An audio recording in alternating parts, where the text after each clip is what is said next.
Welcome, everybody. Welcome to Awakening Together, Relaxing into Happiness. My name is William Cooper. Good to see you all. Good to see my friends. This live podcast is a time when you can type in that box any questions that you have about your practice, whatever it might be, and that will help guide our discussion. While you're thinking about questions that you might want to ask, let me talk about something that I'm experiencing. First, here's a candle. And you see the flame and the light coming out of it, how effortless that is. Light that flows. That's you. That's your being. It flows all the time. Nothing you have to do. Light flowing. Often in India and other places, they put candles under saints in front of their pictures. It symbolizes the light that flows through them and through you. We're all the same. What stops the light? Nothing stops it, but what stops us from experiencing it? Tension. If you think about it, when something free flows, it exudes, it flows. When there's tension, there's contraction. And just as I contract my fist, it blocks. It's a blocking action. So when I contract in any way, I block my light, at least to some extent, maybe all the way. Now, your light is always burning inside. Whether you feel it or not, it's always there. Nothing you have to do. Your light is perfect. The only thing that we look at and work with in all of our practices, whatever they might be, is to find ways to let go, to open back up. The more open we are, the more our flow is felt. What are the qualities of being? Love, joy, peace, well-being, happiness. The more relaxed you are, the more you flow, the more you feel your innate happiness, peace, well-being. When we block ourselves, like I put this paper in front of the light, the candle, and now you can't see the candle. It's there, but you can't see it.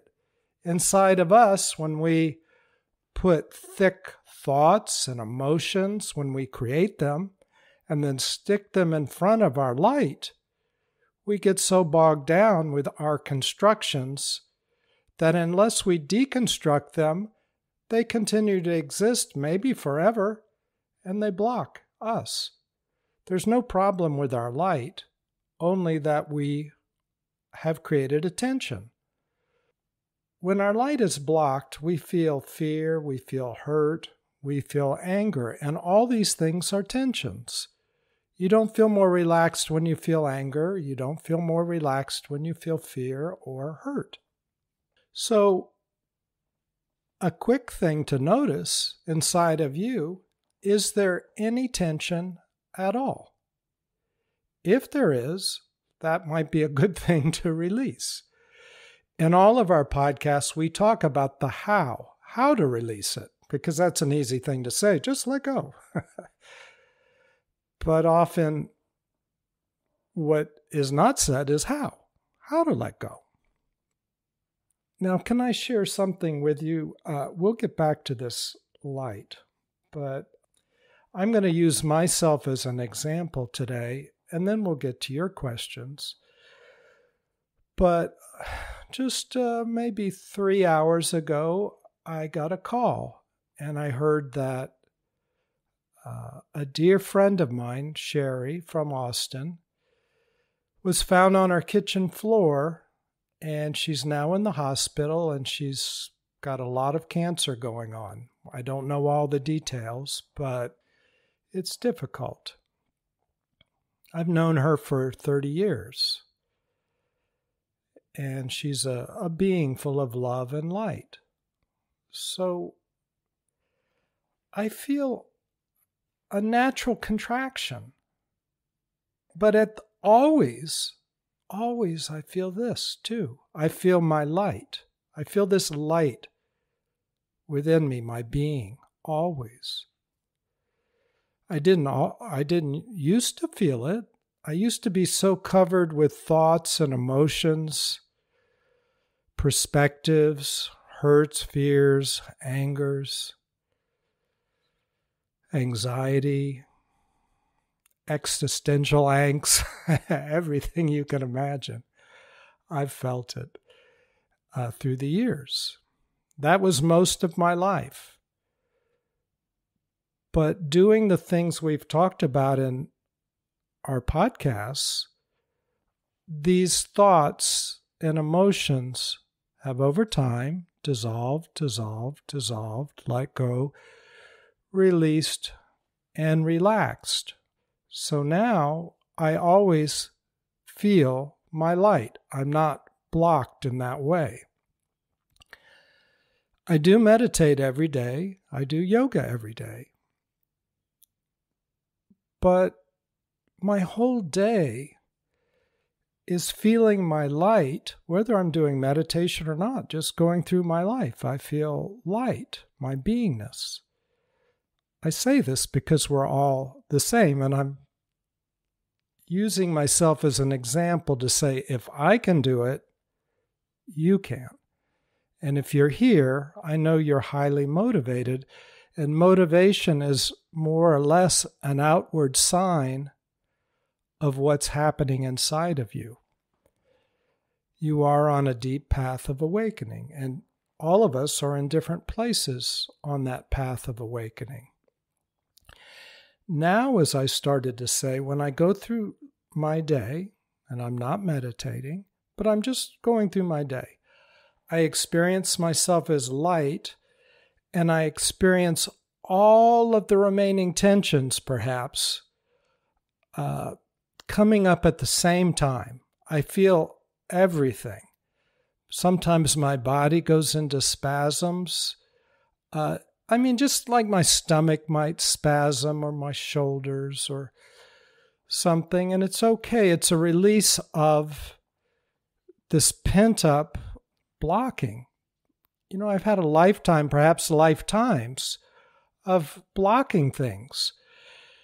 And when we form an obstacle, everything is consciousness. Everything that exists is consciousness, and consciousness is made of love, joy, and peace. So when I condense that and turn it into an object, I can turn it into an object that's painful, one that blocks me. I can turn it into fear or anger or hurt. And then I can turn it into lots of hallucinations that we call thoughts that are frantically trying to solve the fear and the anger and the hurt that I'm feeling. And I can get more and more and more of those. So after a while, my body becomes loaded with these obstacles unless I dissolve them. Because I've dissolved so many, or so many have dissolved, now I don't have to focus on maybe a few at one time. Now I'm feeling all the remaining ones all at the same time. So I experience myself as a light burning off old blocks. So when I heard about my friend Sherry, who has cancer now, it was shocking to me and very sad. So I just lay down and felt. We're all suffering. I know many of you are and have. So we're all in the same boat. Buddha said life is suffering. I felt this. and still feel it right now. But I also feel this light, this tremendous light, joy and peace and well-being. So it's kind of an odd thing, right?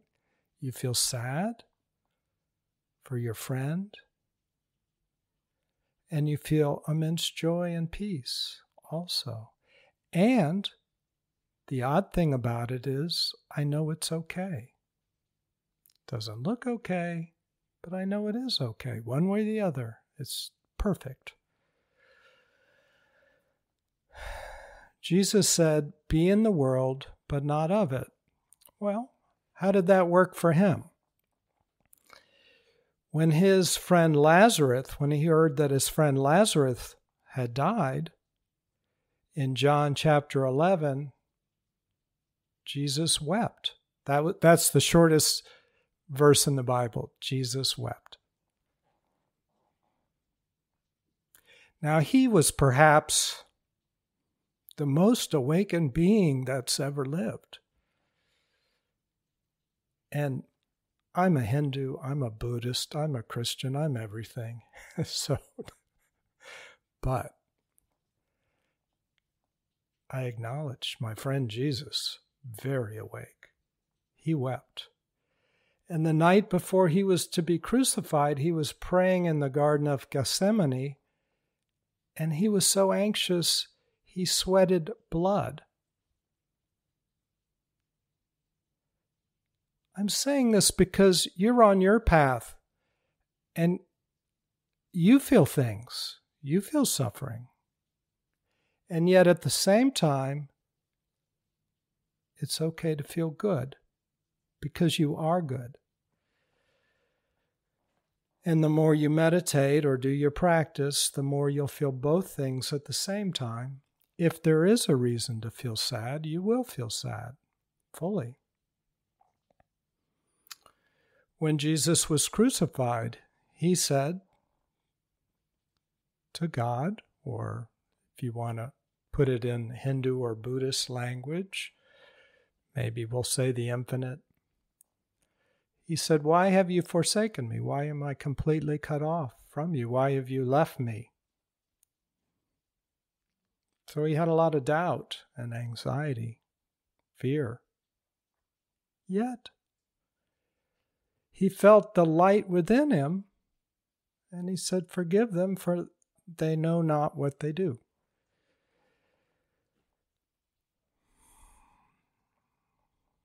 We are all that light. And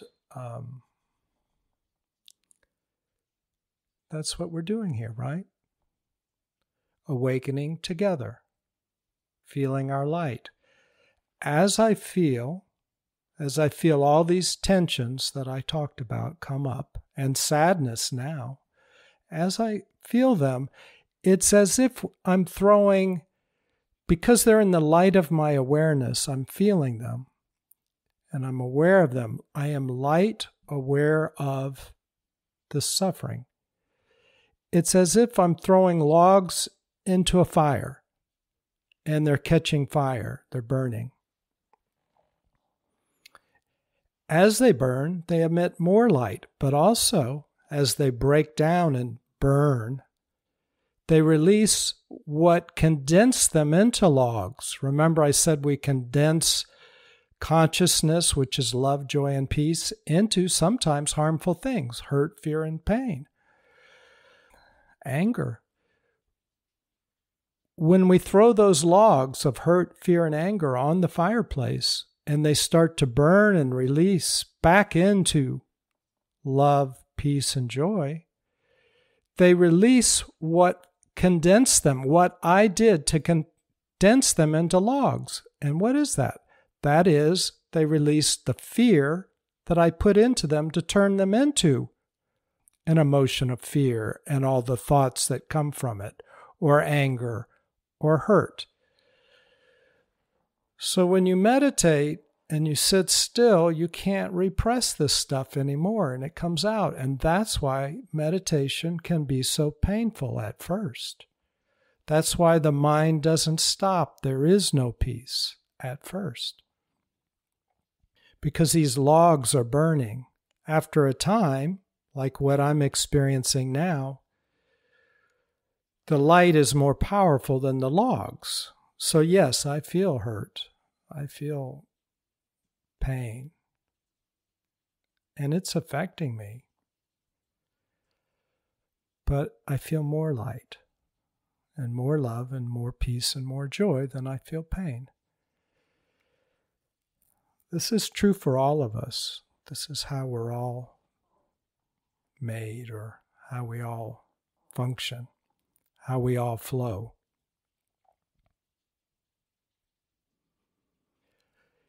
You know, in all of the religions, and I'm not so much for religion, I'm more like the guidance that I find from awakened beings or embedded in religion. I listen to it. I don't take it all as mine, but if it does make sense, I use it. That's what I would urge everybody here to do, and I imagine that is what you're doing. And including, if you listen to any of my podcasts, if I say something you don't like, okay, just disregard it. Trust your heart more than anybody else. But you keep an open mind and you listen. So over time, I've been to India 14 times for multiple years because I've averaged about 3 months per trip. And I am a psychotherapist, and I did go through a 4-year Master of Theology program. I've had various beings appear to me, including Jesus. In fact, this rug, if you listen to podcast 81, somebody asked me about that experience, and I talk about it. And in that experience, first I had immense energy happening 3 times in a row where I passed out. And then a day later, Archangel Michael shows up and he tells me to get rid of a lot of furniture in my house and make one room a meditation room. I didn't have a meditation room. And he told me to get a maroon rug. He was very specific. And I'd never had any of this stuff happen to me before. I was just like anybody else that never had that happen. It was fairly shocking. And that's the rug, that maroon rug right there, right behind me. And then later Jesus appeared, and we were good friends before, but I never met him like that. And after. But what I'm saying about all that is all these religions, all these paths, they're the same. They use different language. You know, the word God, that's an old English word that comes from a German word, but the word God didn't exist before the 6th century AD. You know, we think, oh, God, that's an English word. Jesus didn't use the word God. He used the word Yahweh.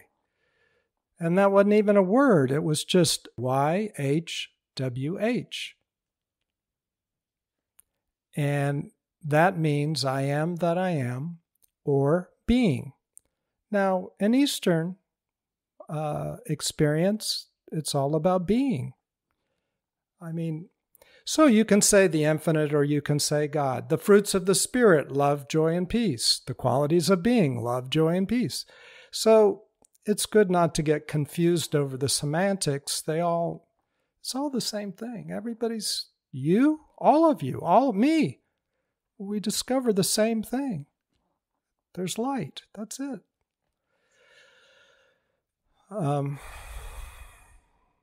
Anyway, if you're new to these podcasts, the way I recommend that you listen to them is each one stands on their own, but they're much more powerful if you start with podcast number 1 and work your way forward, because each podcast also is built on the ones before.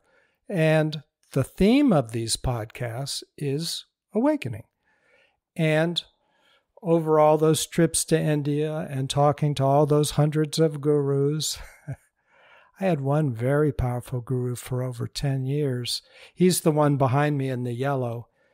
And after I had been with him for around 10 years, He told me to go off on my own. All of his power coming through me ended so that I could find out about awakening on my own. That was a powerful experience, and I talk about that as well.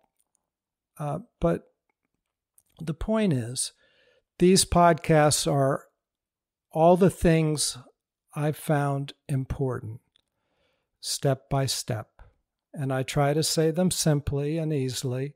You add them to what you're already doing. Most will resonate with what you're already experiencing. Some won't, and just disregard those. Follow your heart. Let it be your guide. That's how they work. So if you decide to listen to them and you haven't yet, start with number 1 and work your way forward. If you see a title you just really want to listen to, that's fine. Listen to that out of order, of course. On Insight Timer, they're not always in order, so just type my name under the search, William Cooper, and the number of the podcast you want, like William Cooper 1, William Cooper 2, like that. On every other platform, they're always in order, so they're on everywhere. And they're always free. Okay, so I mentioned that we are this beautiful light, always, yet we block ourselves. Nobody else is inside of our body doing that but us. If we have a tension, we're the ones making that tension. Nobody else is. You could say, well, somebody's acting very badly. Yes, and I don't condone that, of course. However, it's our reaction to how they're acting that's creating the tension within us. You could just hold them in love and say, this person really needs some help. I'm sending them love. And that would be total relaxation. You don't have to be tense and pain because they did something. In fact, that's why Jesus went around so much talking about forgive people or don't have judgment or let things go. And Buddha too. Buddha, take refuge in your Buddha nature. That's the light. That's your light. That's who you are. Stay there. Don't get all tangled up in what other people are doing. Okay, so we make these blocks, these thoughts and emotions, and we block ourselves. How to let them go? I'll say briefly for anybody that's new so I don't just leave you hanging. But again, I would go back to number 1 podcast and get the whole information. But there's a number of ways to release those things that block you from yourself that you are doing. One way is when you sit down and do what I call an awakening meditation, where you sit still and simply watch what happens. You don't get involved. You watch and feel it. After a time, you can't repress emotions anymore. They start to come up. So you watch them, and as you watch them, they start to burn off. They start to melt. They start to spin wildly and release their energy. That they're like logs burning on a fireplace. And they are emitting the pain and the fear and the anger that they're made of. And they're calling you to jump into them and get involved with them. If you do, you will freeze them back again and they won't burn away. They'll just reform as logs, because what condenses consciousness into objects such as thoughts and feelings or any other manifestation you want to create? It's your willpower. It's your focus. When you focus on something, you freeze it. You freeze consciousness into the form that you focus on. So that's why you want to just observe. You don't want to get re-involved, relitigate the whole thing. Just let it go. Let it unwind. And as it has released a lot of energy and it's starting to relax, let it look around and breathe in the well-being that is all around you. The well-being of your light, your inner light. Or if you don't feel that, touch a tree and let it breathe in the well-being of the tree, or feel the grass underneath your feet, or the the peacefulness of the wall that you're sitting next to, or the love of your cat or dog or spouse or friend. Connect to goodness and let what is hurting breathe in that goodness, because just like a massage, when tension breathes in well-being, it relaxes, it releases, and it disappears out of your body. Same with these constructions that we've made and repressed years ago, and they've piled up and now they're blocking us. That's how you release them. So meditation, like the one I described, there's 1,000 different meditations, and all of them are positive in different ways. This one is very powerful for releasing this stuff and dissolving it. I described that in around podcast number 4 or 5, something like that. Another way to release things is life. You walk through life. If you've got something repressed, have you noticed somebody's going to say something that will trigger you? What does that mean, triggered? That means my repressed stuff is coming out and I am overreacting. Why? Because I've repressed so much stuff and it's coming out. Well, when it comes out, let it come out. Feel it, but don't get involved in it. Just let it emote. Now, that's going to feel very uncomfortable, and it's hard to do. So do what you can. And another principle that we talk about early on in the podcast is baby steps. Don't overwhelm yourself, because if you get so eager to release all your suffering and you push too hard, you'll get overwhelmed sometimes and you'll shut down. And that's the tension clamping down over the flame, because you've just gone into a major contraction. So you want to take it easy. Do what you can do every day. But you don't have to do more than what you can do or what feels good. So life and meditation are primary ways to release. And then there are 1,000 other ways that perhaps you're doing a different practice that you're finding helpful. Well, do that. But just watch yourself and know what you're after, which is releasing all that blocks. And most importantly, as you sit still, start to experience what's observing everything, because that's who you are. When everything that you observe disappears, the observing will still be here. That's you, because you'll still be here. So process of elimination, that's you. So get to know you. You're not your thoughts. You're not your emotions. So people used to come to Ramana and say, Ramana, what about my relationship? Ramana, what about my job? Ramana, what should I do about the politics of my time? Because he was during World War II. Ramana, what should I do about social action? Ramana, et cetera, et cetera. And Ramana said, whoa, find out first who you are. Let's start with that. Who are you? That's a good thing to know.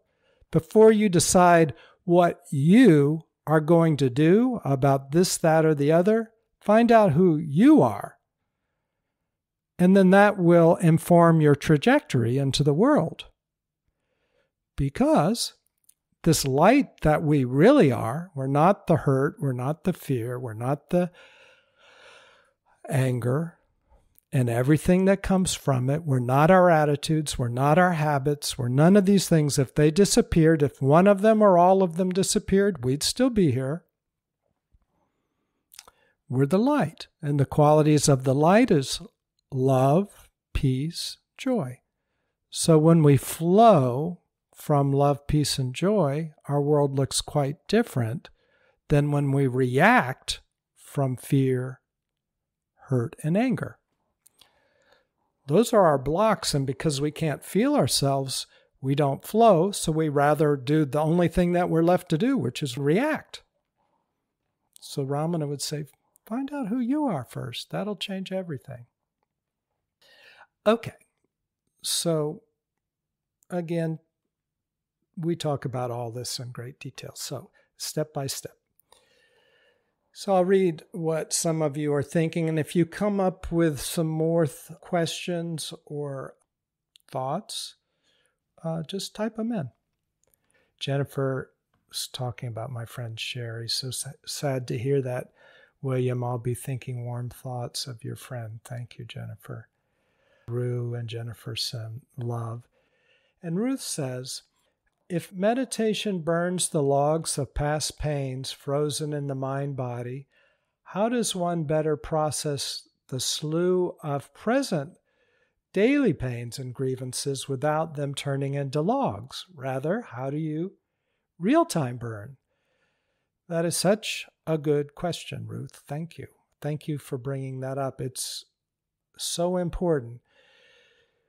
The way that you don't turn current traumas, pains, into logs is you feel them fully now, when they happen. Jesus, in the Garden of Gethsemane, he was sweating blood. He was feeling stuff.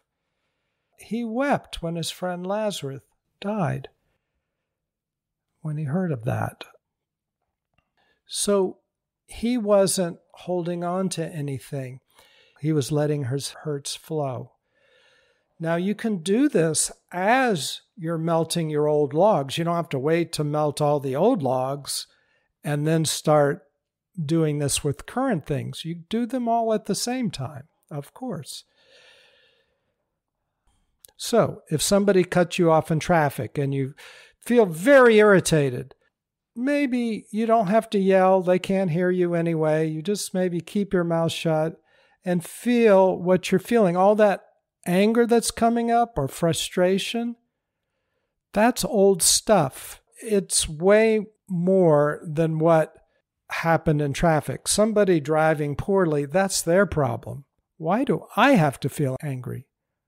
What's going on with that?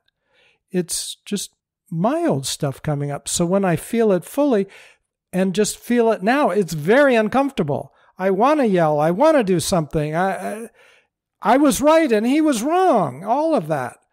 But just feel it. Let it flow through your body. Let it flow. When something flows, it doesn't get stuck. So for those of you that have listened or will listen to my earlier podcast, the ones on PTSD are especially important on this. Those are podcasts, I think it's 26 through 30, various ways of handling these emotions that can be stuck in our body. And in PTSD, we let things flow. That's how you melt the old stuff, but also new stuff. And in those podcasts, I refer you to my website.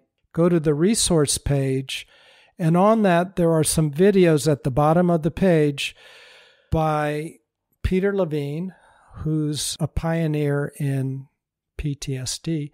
And in one of them, they show a polar bear. And what happens, the way Peter Levine explains it, is in the wild, animals, when they have a current trauma, they don't repress it. They feel it fully, and it comes out of their body, and then there's no trace of it.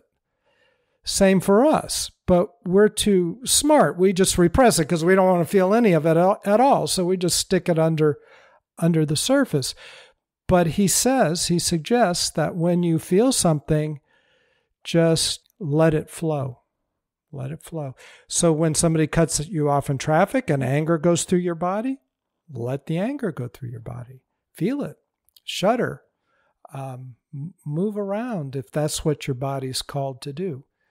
And in that way, it's not repressed, but all that energy, because that's all it is energy, all that energy is released.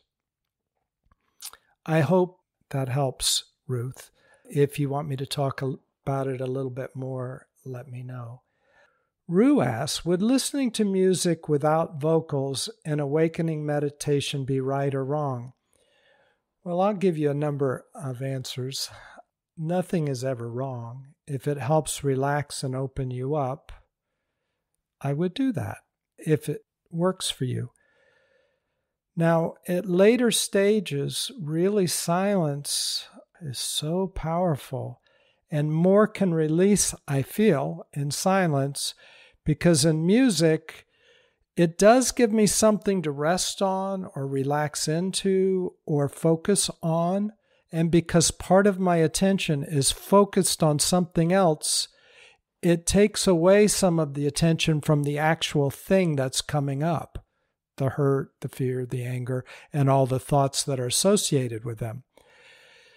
I'm just speaking for myself, would listen to music if I'm trying to get away from the hurt or the fear or the pain. But I'm trying to feel it, actually, because that's how it releases. That's how it burns. So to the degree I get away from it, if that's what's happening, and I'm just speaking about me, I don't know for you, Rue, but for me, it would take me away and it would give me a little relief. That's why I would do it, because it just feels more comfortable.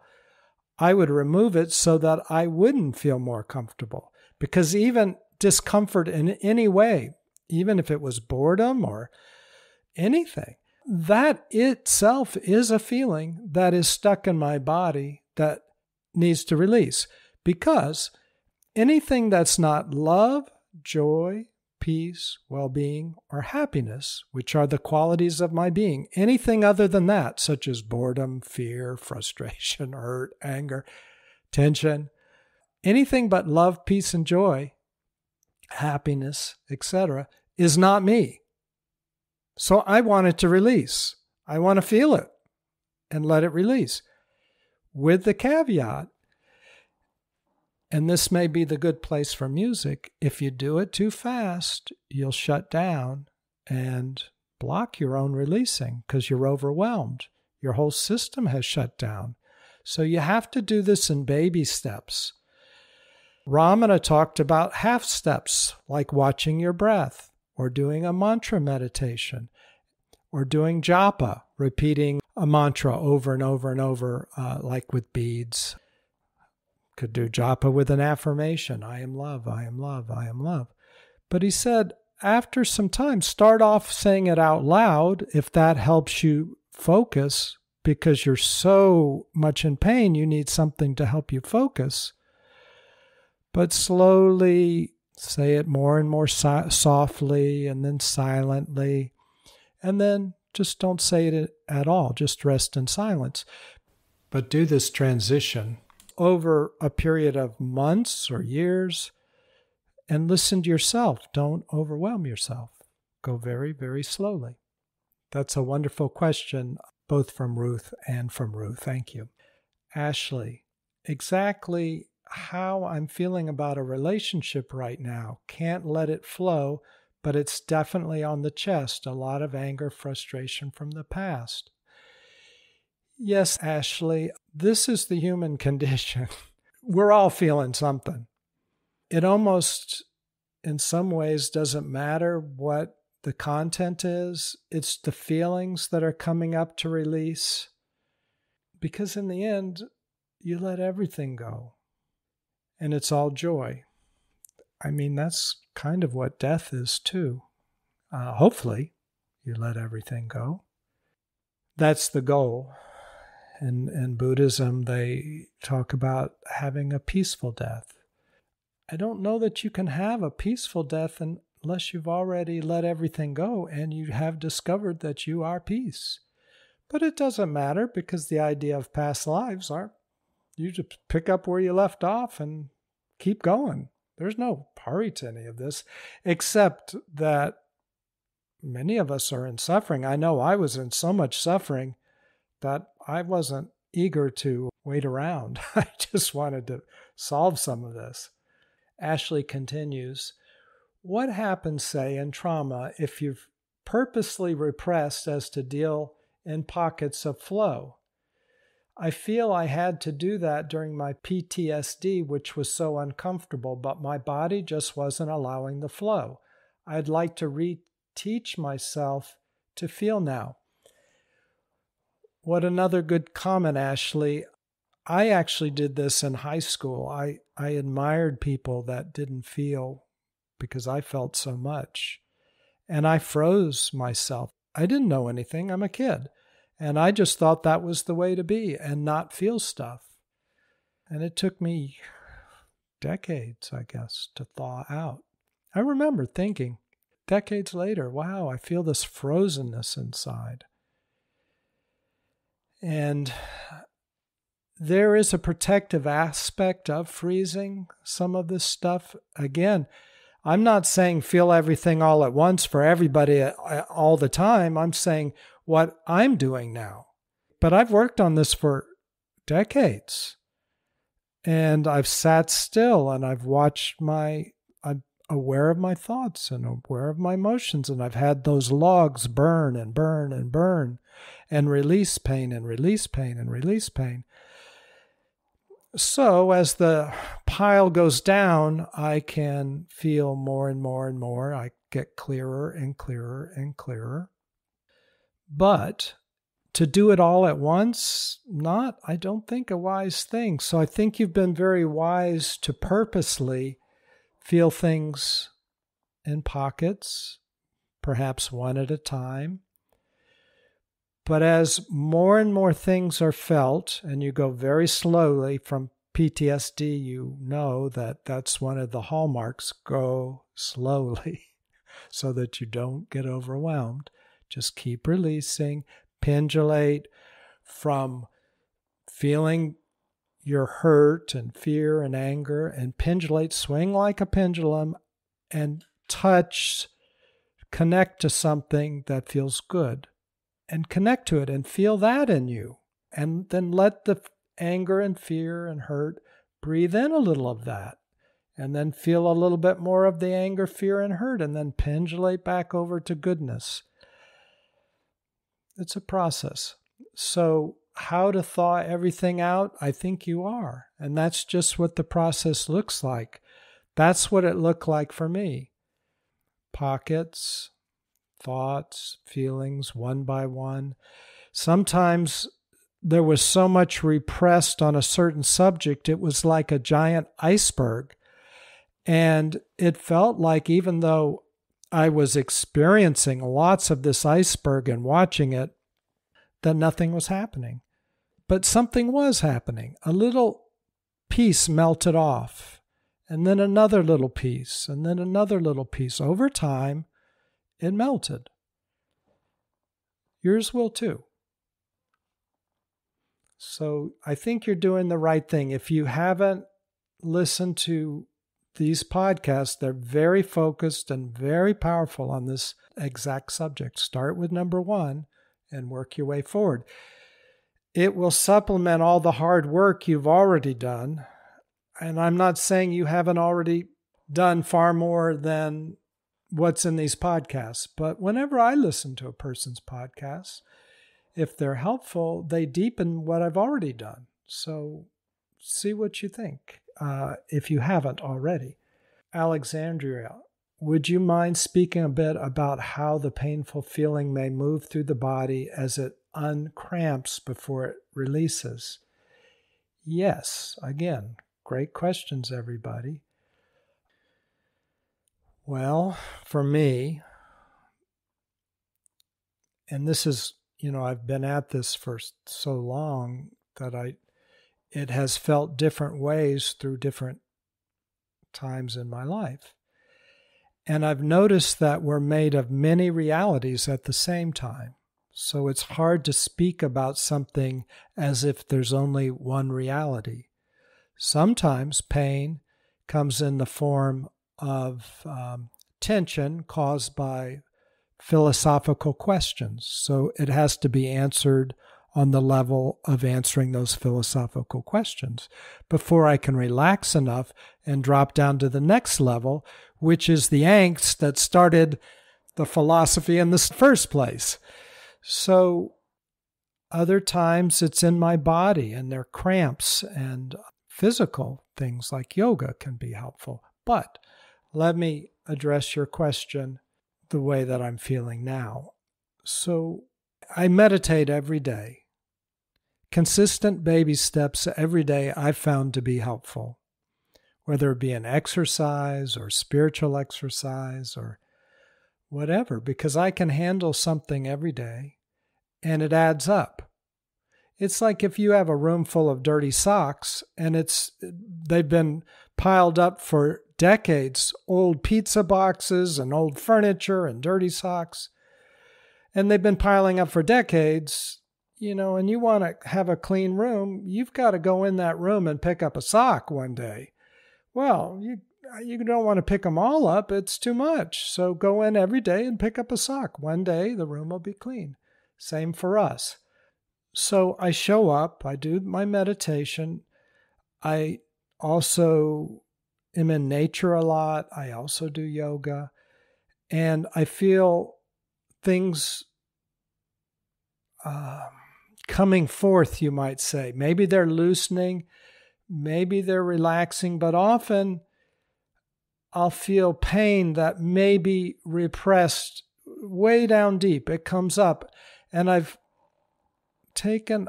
started now being able to stay with it and just feel it all. And I kind of welcome it. And I know it's my light. I know it's my radiance.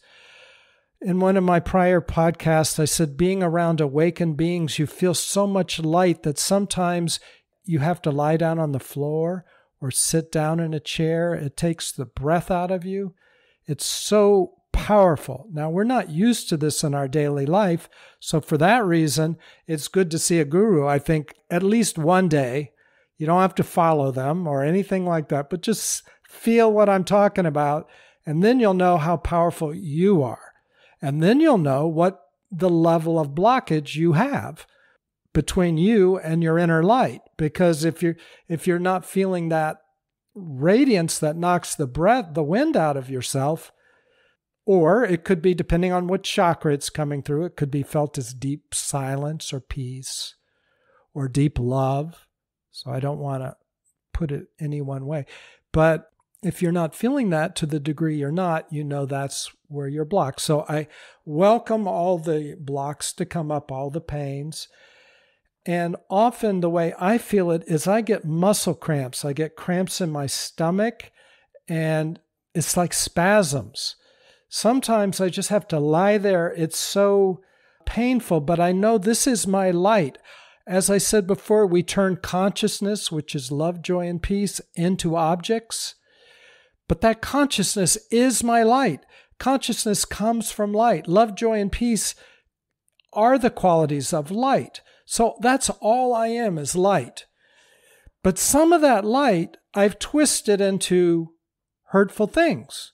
It's still light, but just like water frozen into the shape of an ice cube is still water, it could be frozen into a rough and sharp edge. It's still water. So I know that all of these hurts are my light. So I welcome it, and I just feel the light as it is, as I've made it. Nobody else has, as I've made it. And it will often spasm through my body as pain. But as it does, and it's experienced, it will, nowadays, within hours maybe, turn into light. I get more of a direct, it used to be before, it might take months. Now, it might be hours. It's still hours, but sometimes I just feel light. To talk about what you're talking about, stuff, painful things moving through, that's how it feels. It feels like muscle cramps. My body feels cramped. I feel cramps. I don't have so many thoughts these days or emotions. I mean, I have emotions, but not so many thoughts. And the emotions are more free flowing. Anyway, I hope that helps. But I wouldn't be in a place where I just feel stuff all the time if I didn't sit down and do the meditation and feel things one thing at a time. That's how it was when I started. And somebody mentioned that they wanted to feel again. I think it was Ashley. And things in pockets. Well, I would focus on one pocket at a time. And then maybe a little bit of that would melt. And then if another pocket needed to come up, I didn't have to find that pocket. It just comes up. Wow, now I'm feeling something else. ooh, this hurts. It goes to the forefront. So you don't have to micromanage anything. It knows what it's doing. And maybe you melt a little of this one and then a little of that one, or maybe you stick with one for a long time. It'll tell you. You just watch and feel what happens. I hope that helps. If you want more fine-tuning, let me know. Rue says, thank you. That helps from his question before about listening to music while doing the awakening meditation. And I explained that awakening meditation, I think, in podcasts around 5 or 7 or something like that. Ruth, have you found any challenges with practicing awakening meditation in evening or nighttime hours? I realize that the philosophy with awakening is just to lean into whatever feels right, but curious if there's a common point of view, such as with transcendental meditation, where nighttime meditating is contraindicated. I did start with transcendental meditation, by the way. First, I flopped around. I got a book and I tried to meditate on my own, and wow, was that a mistake. Then I learned transcendental meditation, and it was very, very wonderful for me. Well, now I've been in meditation a lot. It's just a natural thing. I mean, it's not an artificial thing. You sit down, you meditate, although I do that every day. I do sit down and meditate every day. But I like to do my meditations, the formal ones, in the morning. You're right, because when I get tired, it's just harder to do. Because a lot of energy goes to stick with it and focus on pain and allow yourself to feel pain and all this burning of logs and emotions. And it requires a lot of energy and focus, concentration, just to stay there. I mean, awareness doesn't need concentration. What needs concentration is in the body, not to flee, not to shut down. It's a body issue. It's a thought emotion issue, not an awareness issue. But the body gets tired and the emotions get tired. The nervous system gets tired. And I talked about pain, but then there's also the immense light and power and joy that comes through the body. And that can be expansive for the nervous system to be able to carry that kind of voltage. And that can be tiring as well. So I think morning is better for me, but anytime you can is the right answer. But morning, I think I have more energy. Follow your heart and your rhythms would be my ultimate answer. Ashley says, sorry, I came in late. Where can I find the podcasts? Well, on any platform, if you Google William Cooper Awakening, they'll come up on any platform out there. On Insight Timer, put in the search bar William Cooper, and it'll pull all my page up and all my tracks and everything. So far, there's 137 of them, but they're not always in exact order. So if you find that disruptive in Insight Timer, just type in William Cooper 1 if you're looking for podcast 1, and that one will come up. William Cooper 2, that one will come up. So those are a couple of ways. Alexandria, so sitting with pain may bring up another level of pain. It is okay that we have faith that it will work out. Yes, sitting with pain often will bring up another level of pain. Yep. But after a while, it does turn into light, joy, peace, and well-being. That's why we do it. But yes, pain, because it already is pain.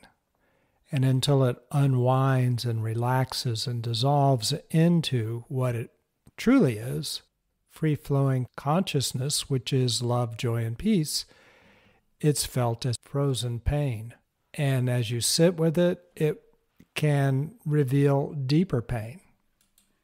The key is you really, I can't emphasize this enough, you want to take baby steps. You don't want to do it all in one day. You couldn't if you wanted, but you don't want to do that. It will work out. Yes, it's good to have faith that it will work out, but I'm telling you, it will work out. It just doesn't seem like it, because when you're releasing, for instance, depression, what do you feel? You feel depressed. You don't feel hope. You don't feel faith, because that is overwhelming. It's all around you. So you have to take care of yourself, exercise, take breaks. Don't do it all at once, because sometimes people do harm to themselves if they feel too much depression. And you don't, I'm not talking about you, Alexandria, but others.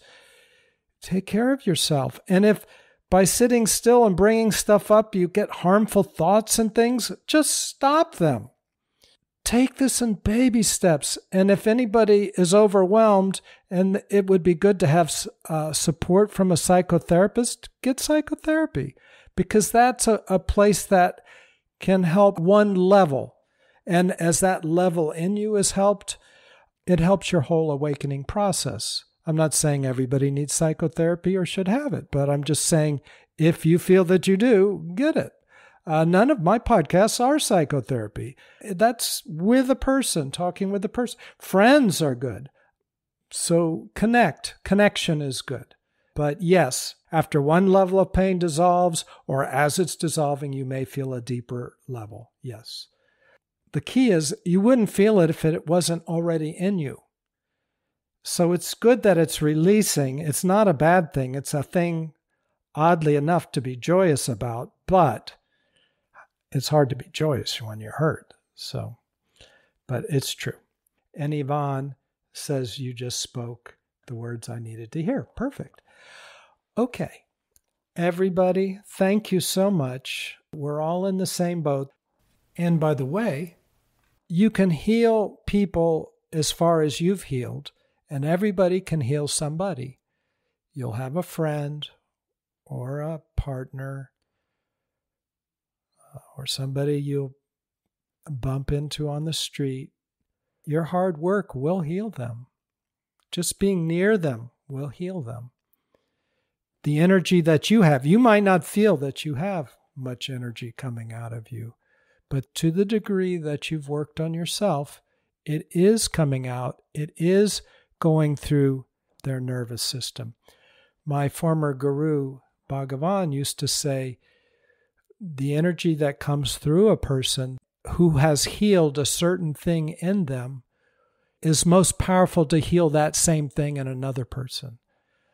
So all of your hard work is good for you, but it's also good for the world. Okay, thank you all. Thank you for the wonderful questions and perspectives and thoughts. Thank you so much. Take care. Look forward to talking next time. Bye. Hello, this is William. I trust you enjoyed this podcast. How would I listen to them? Since each podcast is built on the podcasts that stand before them, I would start with number 1 and work my way forward.